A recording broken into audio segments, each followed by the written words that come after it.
Areia nos Dentes, um livro escrito por Antônio Cherchenesky. Homens com armas no coldre, à espreita do perigo, duelos, carteados, mariachis, ambiente desértico, entra e sai no salão. Elementos típicos das melhores historias de faruste povoam o primeiro romance do gaucho Antônio Cherchenesky.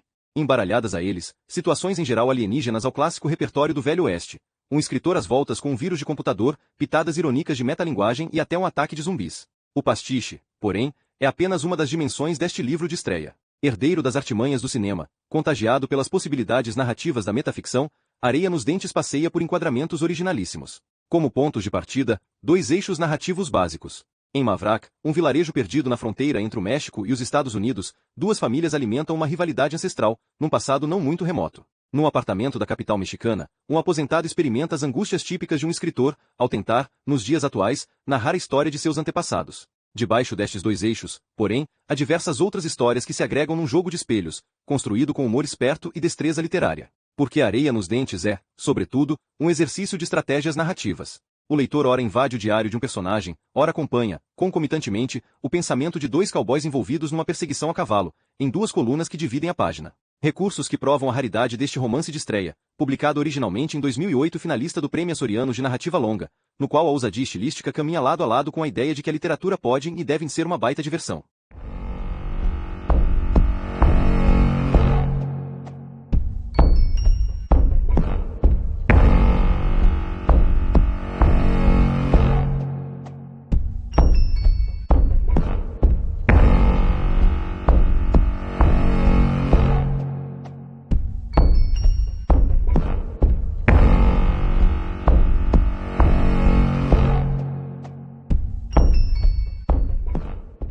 Parte 1.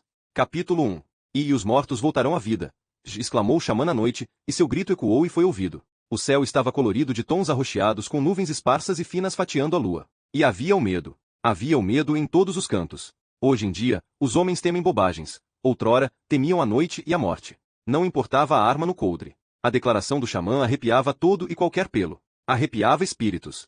O jovem pediu detalhes ao feiticeiro. Ele os deu de forma vaga e misteriosa. Isso tudo foi há muito tempo em um universo que parece distinto. Agora, a história é lenda. É mito.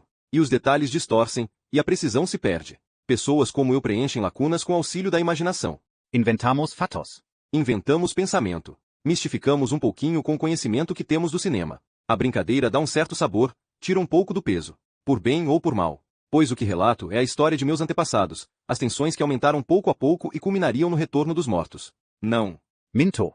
É sobre uma cidade, um povoado onde meus antepassados viveram, onde os Ramírez e os Marloves existiram e deixaram de existir. Do povoado pouco restou. Busque em algum mapa ou atlas. Nada encontrará. Sempre que o sol penetra as cortinas, anunciando a aguardada ressurreição do dia, me levanto e assisto ao mundo pôr-se em agito, carros rasgando as avenidas, pessoas correndo atrasadas para o trabalho. Mentalizo que os tempos de meus antepassados eram piores. Repito trechos da história em minha cabeça. Vivemos em um mundo melhor. A morte, agora, não vive em cada sopro de ar. Ou grão de areia. Acredite em mim. Estou mais próximo do fim do que do início. Rugas pesam abaixo dos meus olhos e meu cabelo, já grisalho, começa a rarear. Eu acompanho o processo todo dia em frente ao espelho. Se há algum assunto que me interessa é a morte. Não consigo pensar, portanto, em nenhum sujeito mais adequado do que eu para relatar a história daquele povoado. Entretanto, a cargo da emoção, comecei a narrativa no ponto errado. Voltarei cerca de uma semana, um mês. Na época em que Martim Ramírez ainda vivia e respirava. Muito antes que o xamã gritasse qualquer coisa. Reiniciarei a trama a partir da areia, o eterno piso de Mavrak. Não. A partir da noite, pois esta vive em todas as partes do mundo e chega, inevitável, com o falecer do dia, para todos os homens.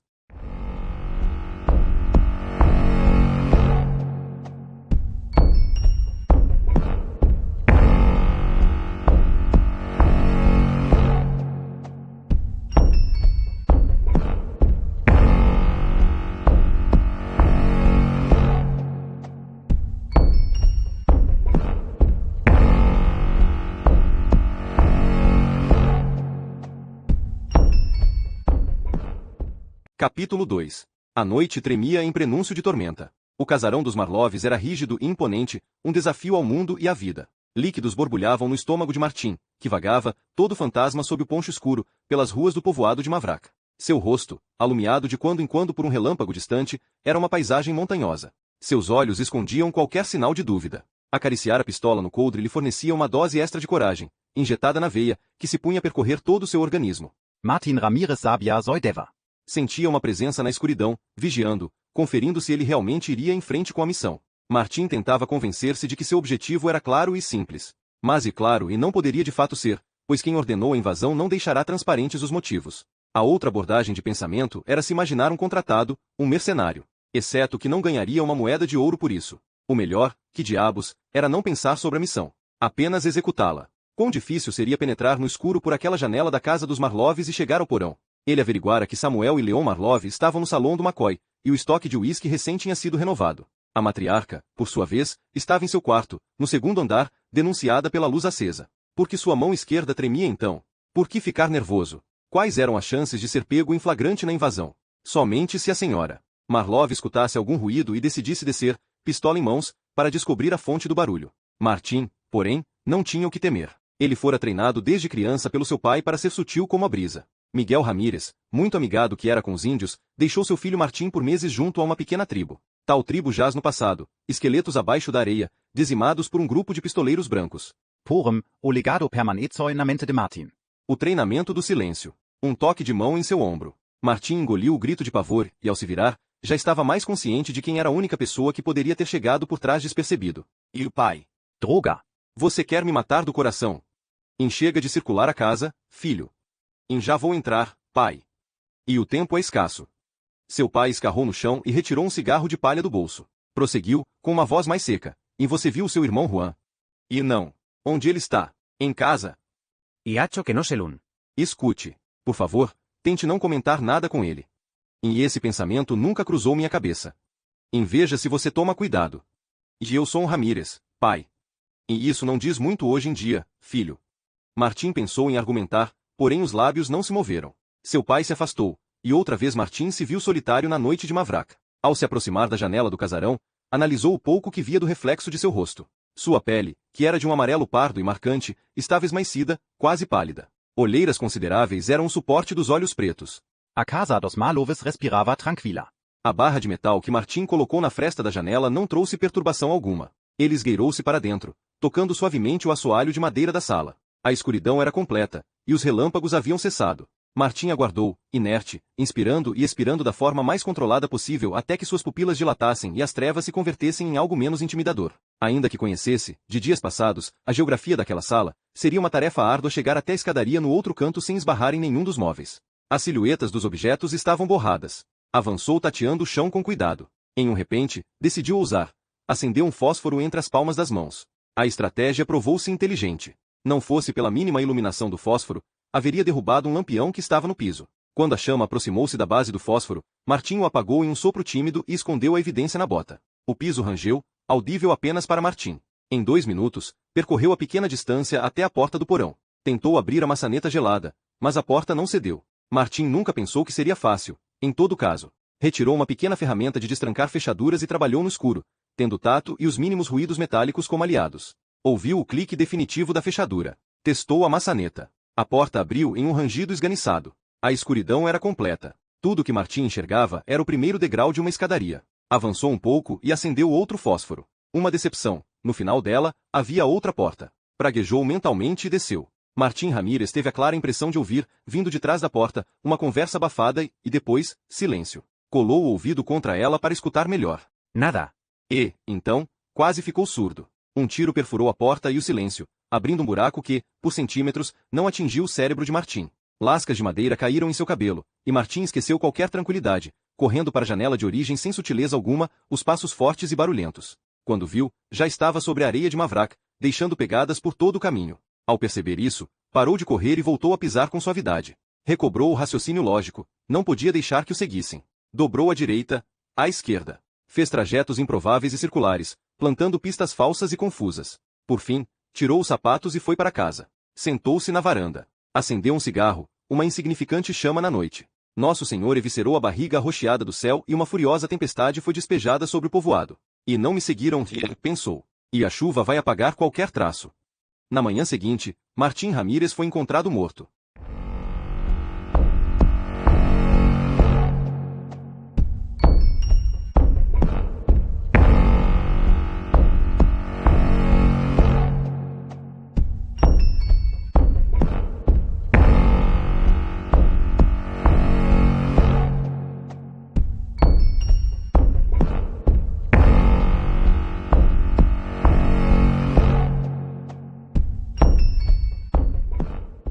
Capítulo 3. Do diário de Miguel Ramírez, pai de Martim, sem data.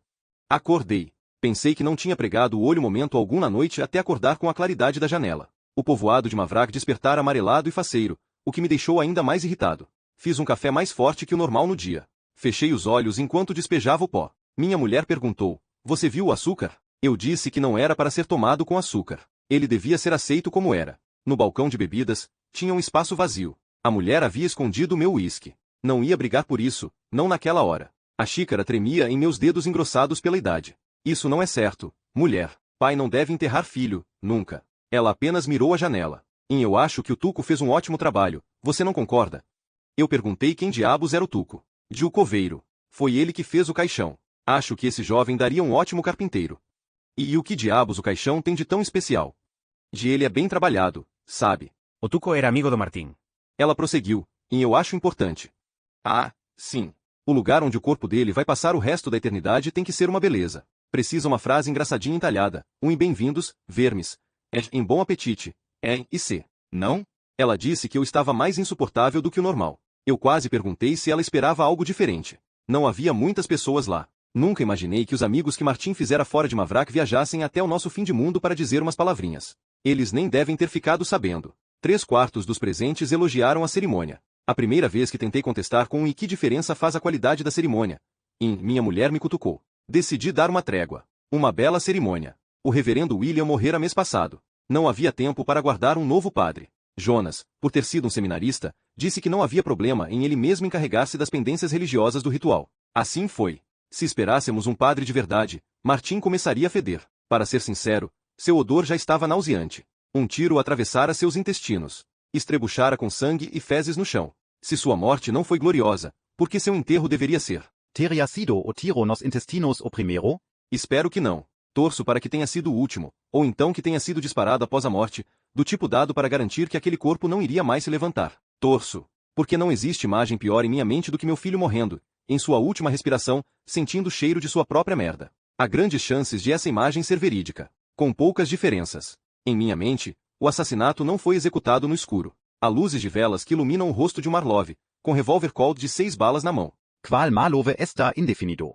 Pode ser qualquer um deles. Até possuem feições similares. Deus, eu rezo para que meu filho não tenha visto o rosto do assassino. Nem sentido o fedor de... Vou morrer um dia sentado na poltrona. Deitado na cama. Será lento e tranquilo. Ninguém se presta a matar um velho. Morrerei como um homem de respeito.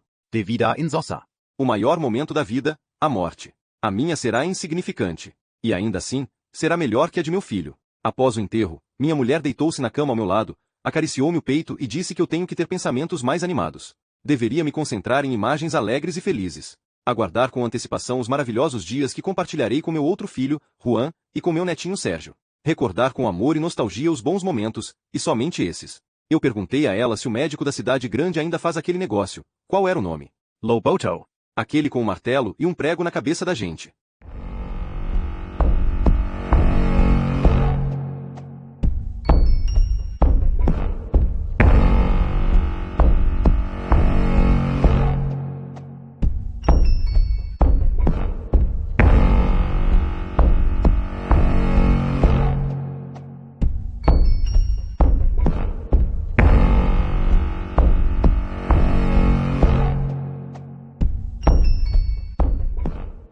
Capítulo 4.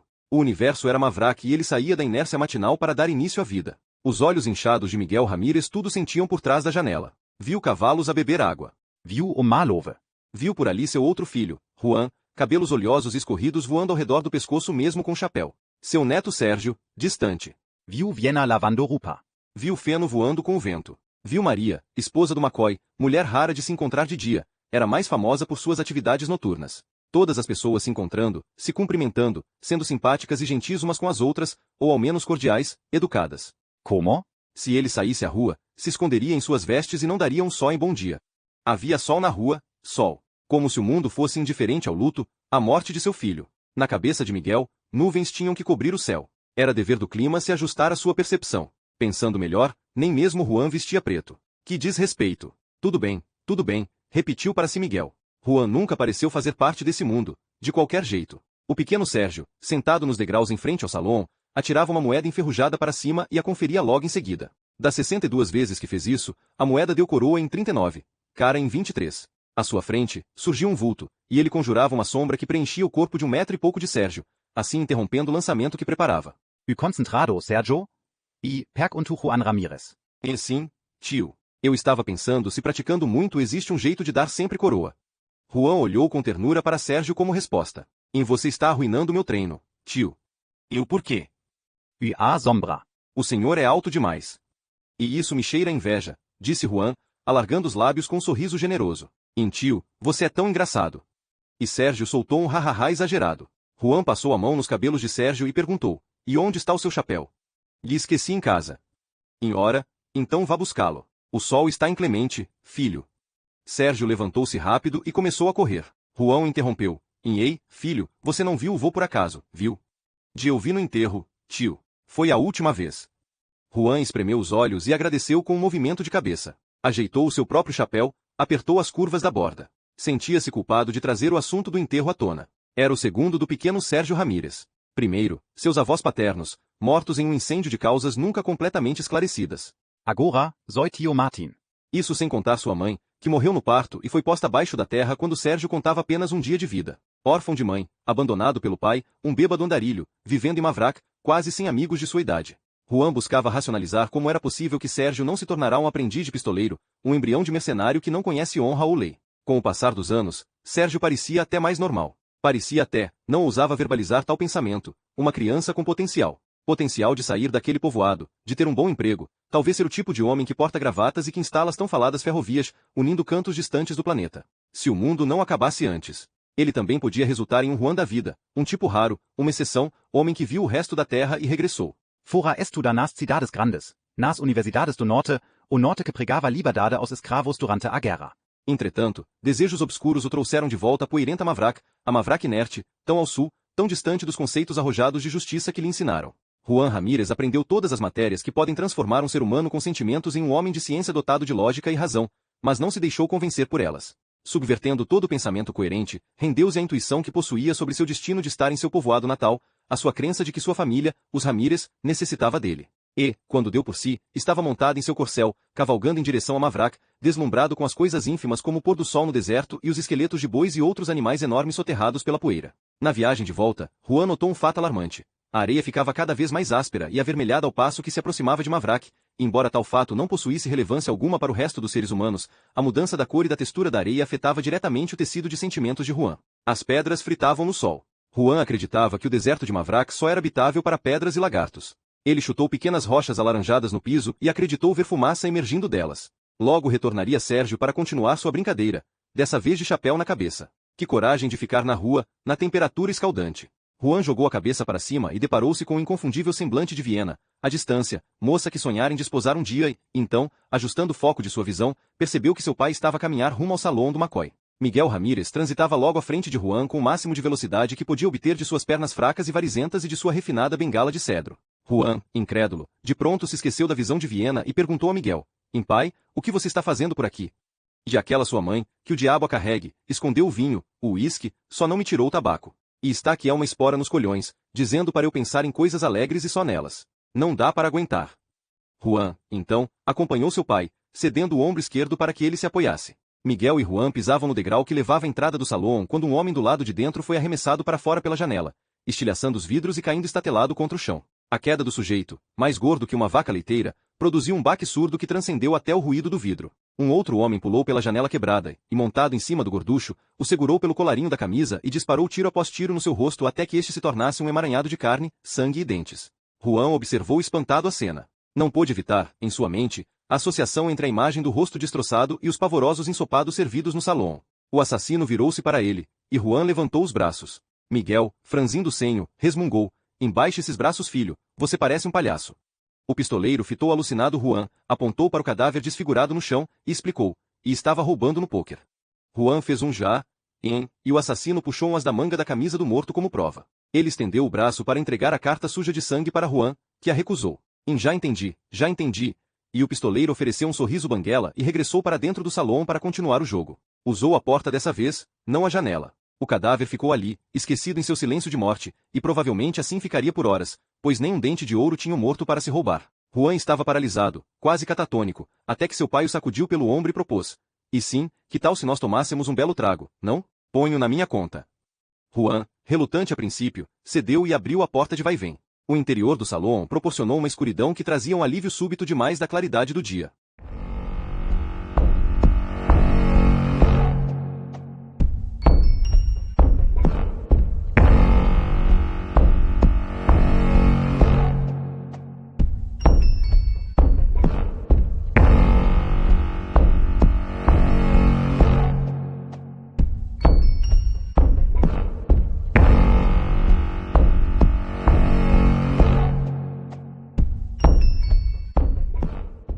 Capítulo 5 No Salum.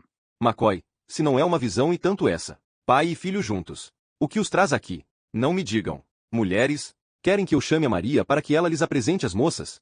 Miguel Ramírez, whisky. McCoy, certo. 2 uísque saindo. Miguel Ramírez, duplo. McCoy, 2 duplos saindo. Miguel Ramírez, quer saber, deixa a garrafa aqui e 2 copos.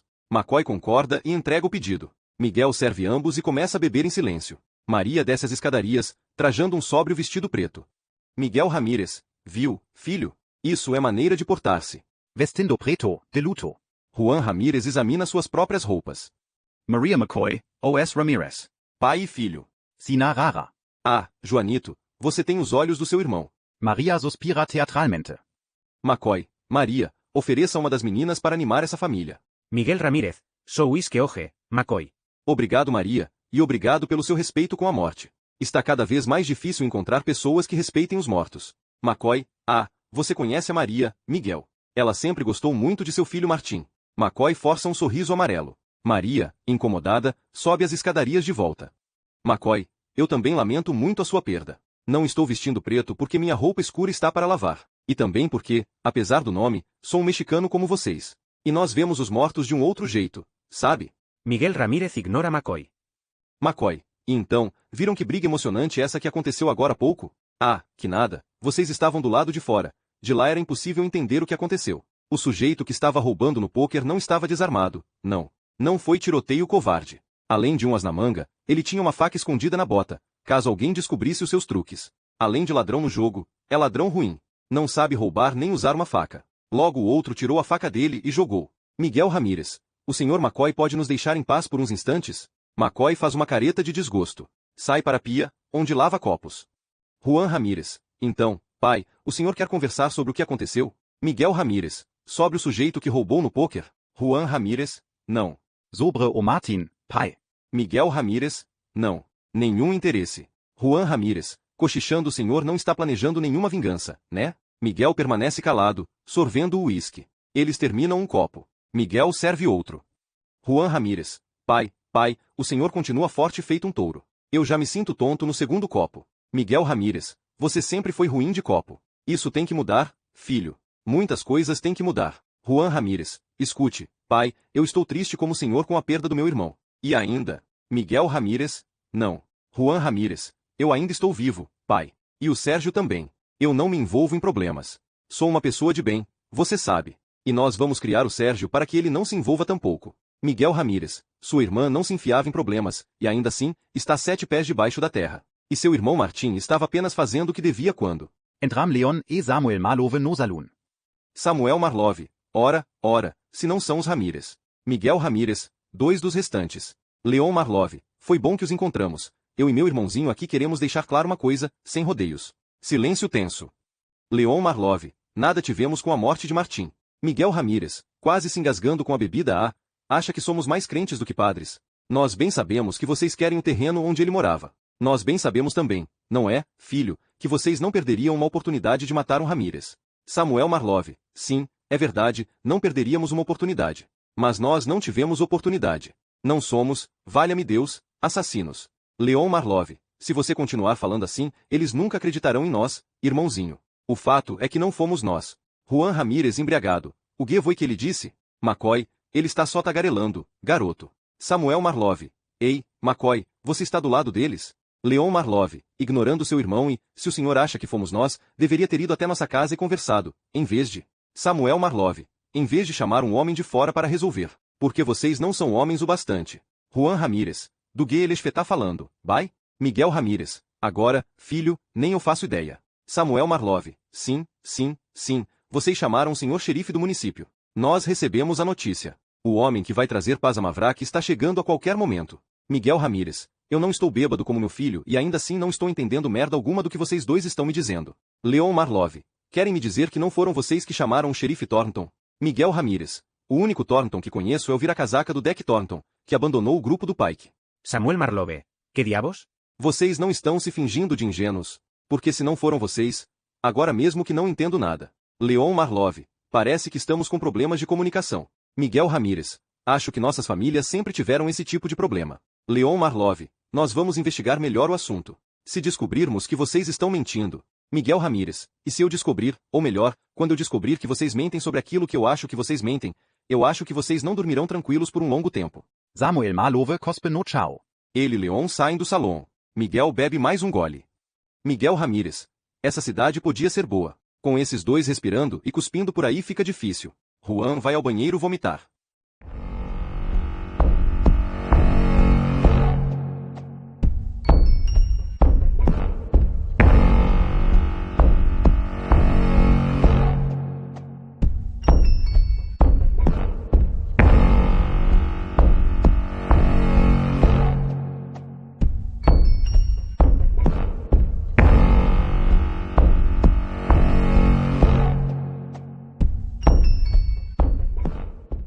Capítulo 6. Juan sabe que está sonhando. Todo o álcool no seu sangue não impediu que a lucidez chegasse a esse mundinho onírico. O evento ocorria com certa frequência, uma vez por mês ou duas. Podia ser um pesadelo, sim, podia ser o tipo de sonho que não é dotado de pé ou cabeça, mas lá estava ele, protagonista, ciente de que, em algum lugar, seu corpo de verdade dormia, de que seu novo corpo era apenas uma projeção, um personagem, geralmente o solitário explorador de um universo paralelo quase tão real quanto irreal. O problema é que, no último ano, seus sonhos passaram a se situar em um lugar deveras preciso no espaço geográfico, o meio do nada que era o povoado de Mavrak. Mas não era só isso. Havia o medo de encontrar nos sonhos conscientes pequenos sinais escondidos aqui e acolá de coisas ainda por vir. Um caso recente o atormentava. O incêndio que tomou conta da igreja e causou a morte do reverendo William.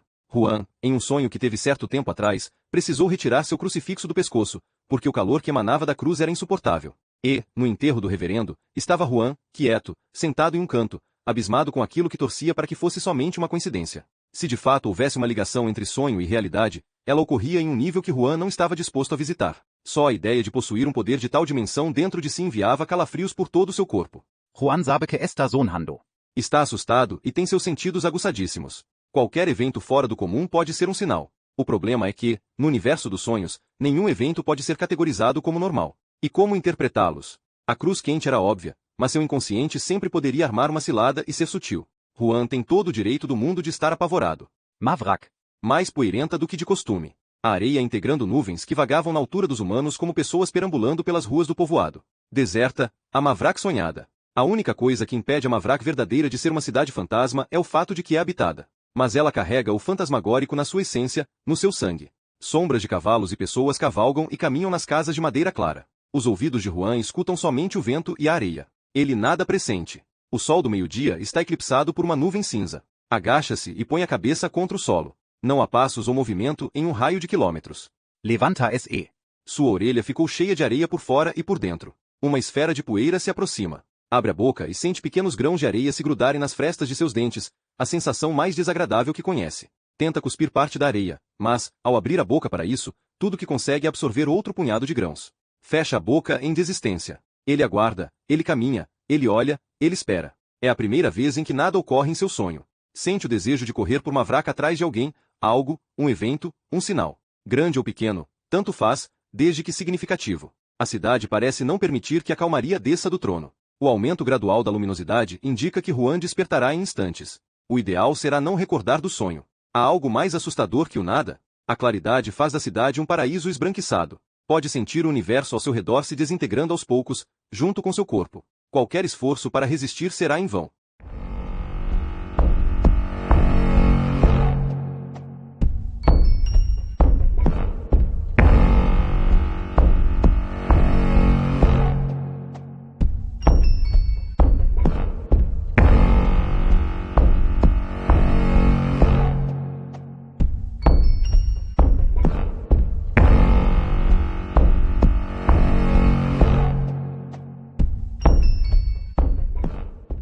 Capítulo 7. Algo falta. Não farei com que Juan Ramírez acorde de seu sonho justo agora na história. Não farei com que o xerife Thornton chegue. Não farei nada. Apenas irei ao bar. Longe da máquina de escrever, todo aquele mundo ficará em suspenso. Os personagens congelados, a bola de feno paralisada no ar. Pego o telefone e disco o número de meu amigo Carlos. Depois de tantas horas escrevendo algo que se passa mais de 100 anos atrás, parece estranho usar um aparato como o telefone. O chato só atende o celular no quinto toque. Wie Carlos? Wie Juan? Cabrón. Que horas são essas para você me ligar? E eu não sei, eu passei o dia todo ocupado, enfurnado no gabinete, escrevendo e escrevendo. E escrevendo, Juan. Mas que coisa besta. O que diabos você está escrevendo? E a história dos meus antepassados. Coisa besta não é. Tá legal, e que porra eu tenho a ver com isso, cabrão? E me encontre em algum bar. Sei que em algum e não tiraria Carlos de casa, então começo a pensar em todas as espeluncas que há perto da casa dele. Definimos um localizado na esquina da rua onde ele mora. Ele me recebe de mau humor e não faz o menor esforço para disfarçar. E o lugar feio, comento sobre o bar. E não se lembra da época em que eu trabalhei aqui. Era barman. Sempre emocionante o lugar, cheio de brigas e até troca de tiros. Parecia um salão. Tem razão. Tinha esquecido. O lugar se amontoaba de prostitutas. Cada par de pernas. A sua mulher na época que agenciava as meninas, não? Carlos Pigareia. O assunto não é agradável, então ele corta direto para o relevante. Joanito, que queres de mim? Ele diz, acomodando-se na cadeira. E eu decidi que não dá mais. Eu quero contar a história dos meus antepassados. Quero contar sobre Mavrak. Sobre os Ramírez e os Maloves. E Juanito. De onde surgiu isso? Você não leva jeito de escritor. E quem disse? Só porque eu nunca escrevi nada além de cartas. Vai parecer diário, você vai ver. Vai começar a colocar coisa de você e vai parecer uma porra de um diário. É nisso que vai acabar essa sua história, Joanito. Aposto que já deve até ter colocado um personagem chamado Juan. Pra falar a verdade, viu só. Mas meu nome, me batizaram em homenagem a ele, e é certo. Certo. Você está num péssimo estado. É minha impressão ou você perdeu um pouco mais de cabelo? Pois é, quem diria? Eu achava que não ia ficar careca. Silêncio. E esse Juan, seu antepassado aí, me deixa adivinhar, ele é o herói da história. E não, Carlito, estou tentando fazer algo mais interessante, algo sem heróis ou bandidos. Incerto, não vou tentar impedi-lo mais de escrever essa porqueira. Faça o que você bem entender. A grande pergunta é por que você me chamou aqui. E uma dúvida terrível me atacou. Carlitos, qual é o melhor faroeste? Era uma vez no oeste ou meu ódio será sua herança? O que isso tem a ver? E isso tem tudo a ver. Eu não sei qual filme prefiro. Eu quero saber se sou um homem de reflexão ou um homem de ação, compreende? Porque vou passar isso para o meu relato. Quero saber se, em Mavrak, as coisas eram, e agora cito o mestre italiano, como uma dança da morte, ou se pessoas morriam em câmera lenta o tempo todo. Merda, Juan. Escute, é tarde. Não é hora de discutir cinema. Que diferença faz? Você está contando a história do seu Juan, não de um Clint Eastwood. Mas tem tanta coisa que eu não sei, Carlos. E então, por que você quer contar essa história, em primeiro lugar? Eu penso em dizer, e você tem razão de pensar que todos têm motivos que os levam a contar uma história ou qualquer outra coisa. Eu que ainda não descobri quais são minhas motivações. Talvez durante a escrita eu descubra. Não digo, porém, preciso pensar em alguma resposta melhor. Aquele copo de tequila já estava na mesa? Não me lembro de ter pedido. Entorno. Eu quero contar aquela história porque eu sou descendente deles, porque é minha origem. Não. Que mentira. Eu quero contar a história porque preciso me convencer de que algum mundo, alguma época, era pior que o nosso. Será? Não.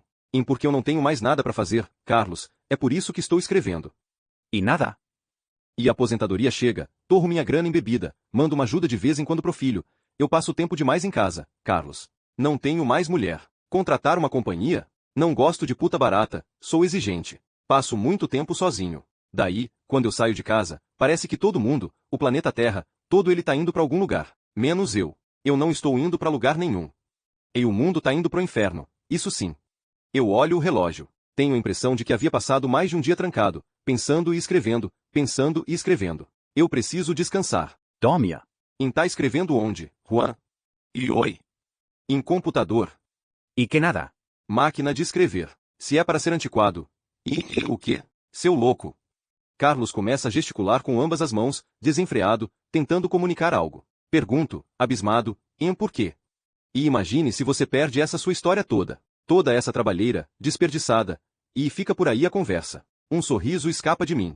Carlos discursa e argumenta, mas no fim despertei seu interesse. Quer que eu escreva num computador.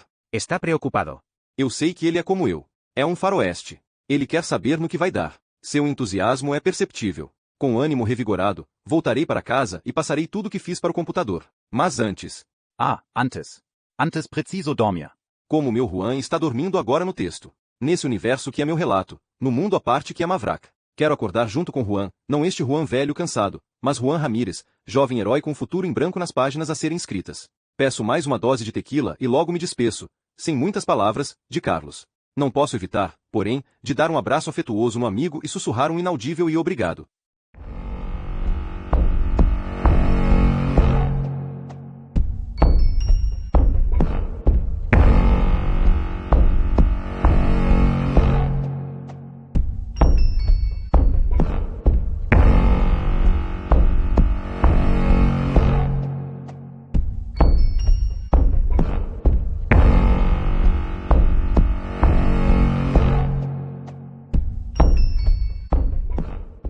Capítulo 8. Cabeça na viga. Juan despertou sem saber onde estava. Levantou de supetão, em um pulo, e atingiu em cheio a viga de madeira do teto. Onde ele estava? Por que uma viga tão baixa? A definição chegou aos poucos. Seu estômago, um vulcão prestes a entrar em erupção, de fato entrou. O vômito era ácido e arranhava a garganta na rota de saída.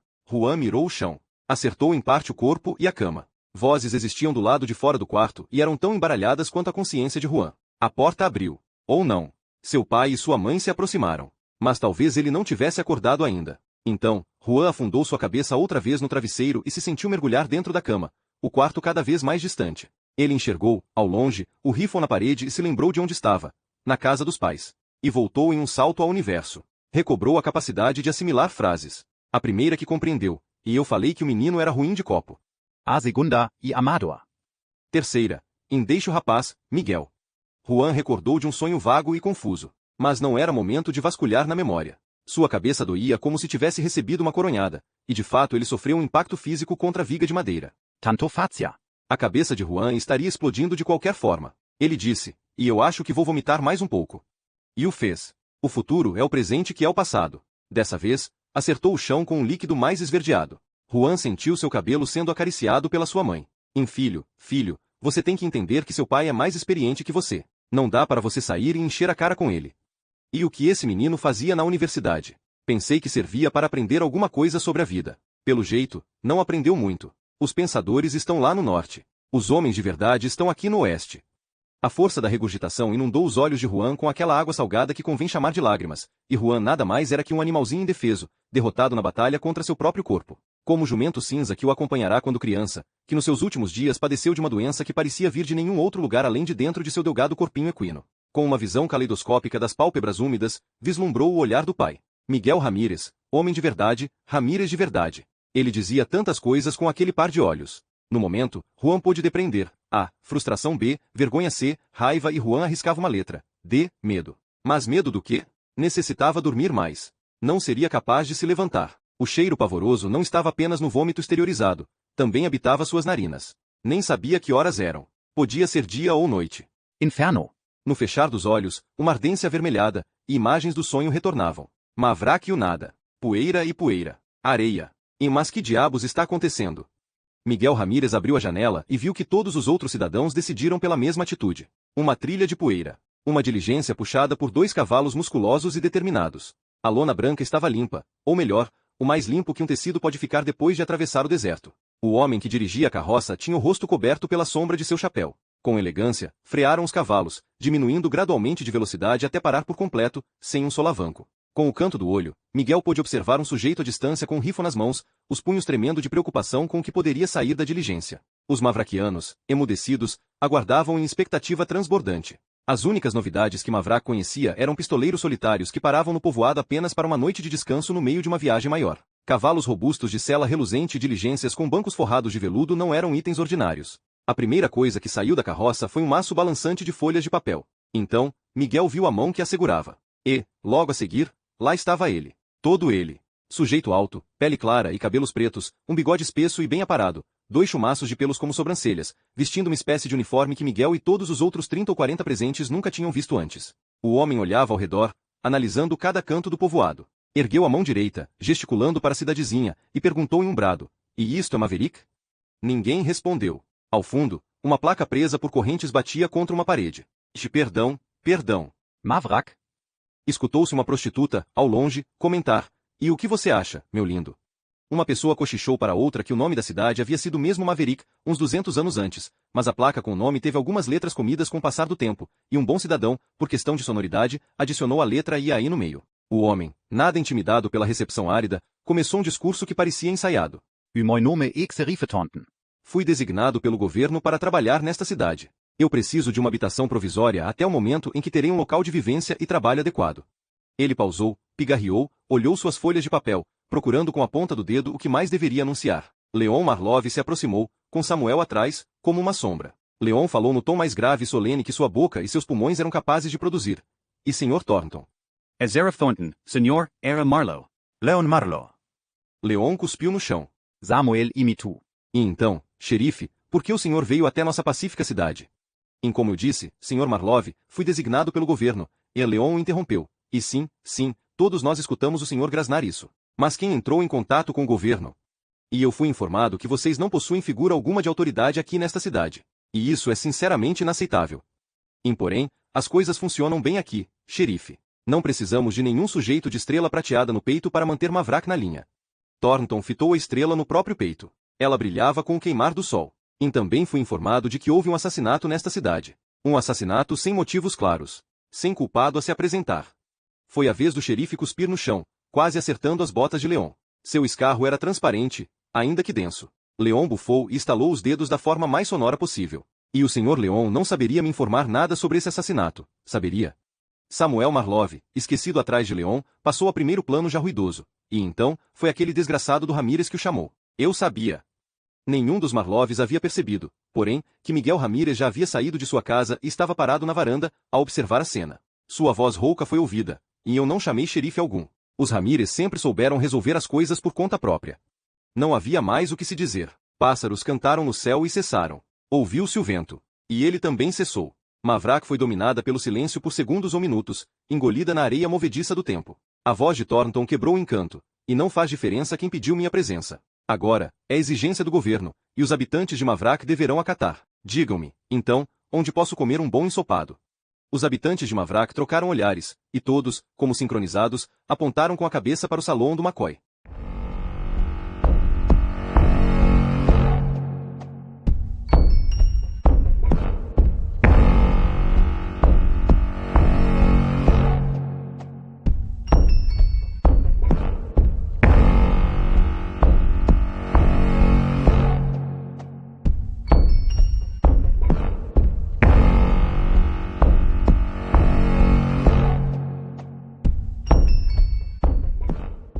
Capítulo 9. Não caiu, mas sim despencou, à noite. Mavrak, uma cidade camaleônica. O salão do McCoy, que naquele dia hospedava um grupo de mariachis viajantes com sombreros brancos, transbordava energia. Havia vida em tudo, nos cochichos trocados pelas cortesãs de meias e ligas rendadas acerca da beleza e virilidade do novo xerife, na fumaça dançarina dos charutos e cigarros, na música acelerada dos violões, no jogo de pôquer entre quatro bêbados, nas corridas dos ratos de uma toca a outra. Maria, esposa de McCoy, empregadora das filhas e no bordel que funcionava no segundo andar do salão, tinha olhos reluzentes.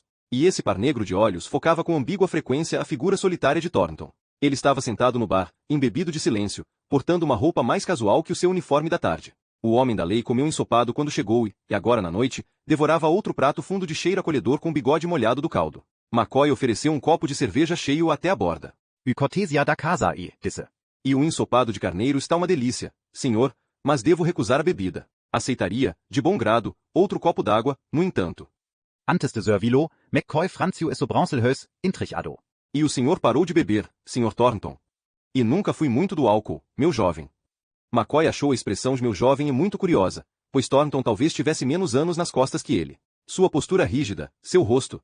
Seria falta de educação perguntar a idade do xerife? Ah, melhor deixar para outro dia. Pelo jeito, o xerife viera para ficar. E o pagamento? Até o momento foi bondoso na gorjeta ao pagar a comida e a água, porém não mencionou se esperava uma hospedagem gratuita no hotel. A sorte de McCoy é que nada tinha a ver com as finanças do hotel, cujo dono era seu primo. E as garotas, que pareciam tão assanhadas. Será que McCoy, ou melhor, Maria deveria oferecer uma àquele homem que rejeitaria até mesmo um copo de uísque? O ideal era dar um basta a todas essas dúvidas e distrair-se com outra coisa. Qualquer coisa. McCoy levantou a mão e gritou. Mariachis, toquem uma rancheira. O líder deles parou de cantar e retrucou. E se o amigo McCoy nos der uma garrafa de tequila, comporemos uma rancheira e um bolero em sua homenagem. A resposta era sem malícia. O mexicano sorriu com seus poucos dentes e recomeçou a cantar a canção, dotado de maior alegria e entusiasmo. E o senhor observou como as estrelas estão brilhando lá fora. E ela disse com a mão sobre a coxa do xerife, pressionando os dedos de forma que suas unhas raspassem na calça. De fato, é uma bela noite, senhora. E Maria McCoy, correto? Esposa do. E não vamos nos ater a formalidades. Vamos, xerife. Para pronunciar em xerife, ela estalou a língua contra o céu da boca e olhou risonha para Thornton. E ó céus! Meu copo está vazio. Como isso ocorreu? McCoy, que estava a servir os clientes, retornou para perto do xerife. Maria não tirou a mão da coxa de Thornton, apenas moveu seu corpo de modo a encobri-la. McCoy nada disse, apenas fez um sinal com a cabeça que o casal já havia determinado como significante de ofereça uma menina. Maria, então, aproximou os lábios vermelhos da orelha de Thornton e sussurrou em uma voz cada vez mais aguda e feminina. Quer uma menina para a noite? Ou prefere alguém mais experiente, alguém que esteja à altura de um homem como o senhor? E escorregou a língua na orelha de Thornton, num prolongamento da palavra em senhor. A face do xerife corou inteira. Não ficou claro se por vergonha ou raiva. Ele se levantou, jogando a mão de Maria para o lado, e parado ficou, como para dizer algo, mas nada disse. Tentou exibir o maior desprezo que era possível apenas com o olhar, pois homem vivido era Thornton. Ele sabia que naquela terra, que naqueles tempos, o que importava era o que os olhos diziam. Palavras não tinham significado para as pessoas. Eram mal utilizadas. Eram confusas. Eram pervertidas e profanadas por monstros que não sabiam o que fazer com a linguagem. O relevante estava na curvatura da sobrancelha, na tensão dos músculos da face, nas rugas que se formavam na testa, na paisagem do rosto. Cada rosto era uma montanha ou uma floresta ou uma planície ou um litoral ou uma costa ou um cânion ou um deserto como que cercava Mavrak. E Thornton disse tudo com o olhar. Houve uma pequena comoção no salão. Por mais silencioso que o ato tenha sido, a maioria se virou em direção ao xerife, Maria e McCoy. Ele saiu do bar e se juntou à mesa de pôquer. Gesticulou que não jogaria, apenas sentaria ali. Os jogadores não tinham o hábito de permitir um estranho sentar-se junto a eles, porém quem discordaria do homem da estrela de prata no peito?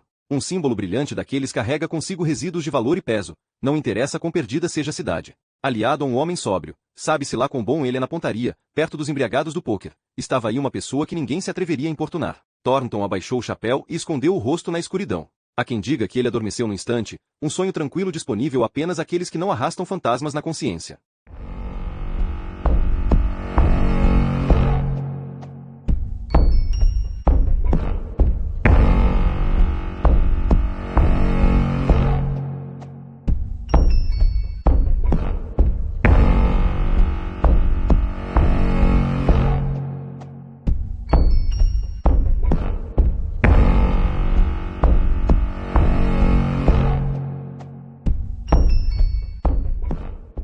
Capítulo 10. A sala da casa de Miguel Ramírez fora invadida por feixes de luz de uma tarde pavorosa de tão tranquila. Pai e filho estavam sentados à mesa, esquivando-se do sol, escondidos nas sombras. Comentou, então, Miguel, e você sabe que o uísque no café fica uma delícia?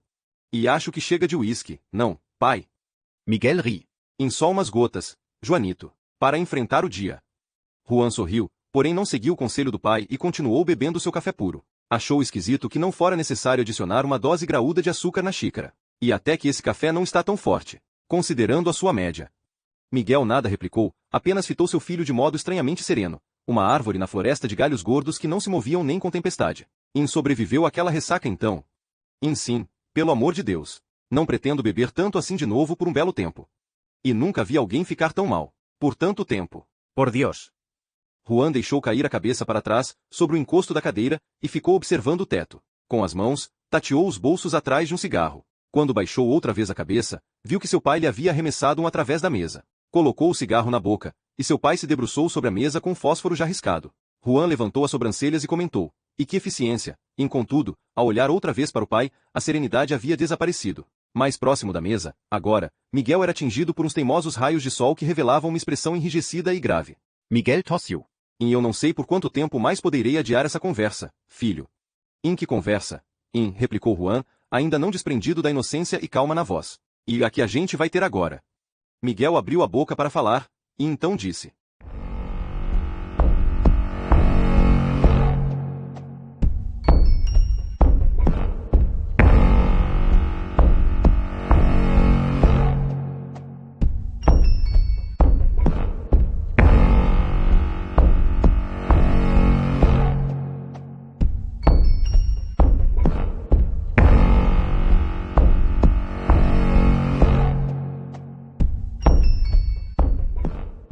Capítulo 11. E que droga! Eu exclamo sozinho em casa. O problema é grande mesmo. Pelo jeito, não foi uma boa ideia passar a história para o computador. Olhe isso. Devo ter pegado algum vírus na internet ou algo similar. Só pode. Um dos trechos mais importantes dessa parte do relato desapareceu. Transformou-se em um punhado de... Que caractere é esse? Conjunto vazio? Computadores, os malditos computadores.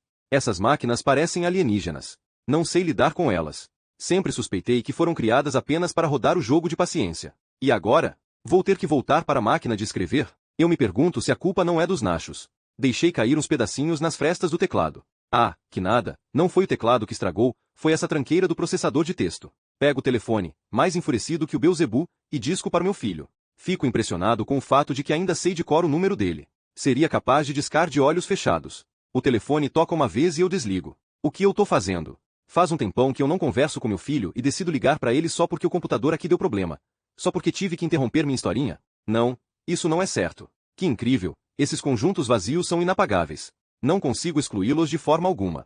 Será que um daqueles tais de hackers invadiu meu computador e tá de brincadeira comigo? Não adianta, eu não conheço técnico nenhum, não quero gastar dinheiro com aqueles sujeitos nada confiáveis que riem dos mais velhos porque não nascemos com um cabo de computador encaixado no cérebro. Não quando meu próprio filho pode consertar com a maior facilidade.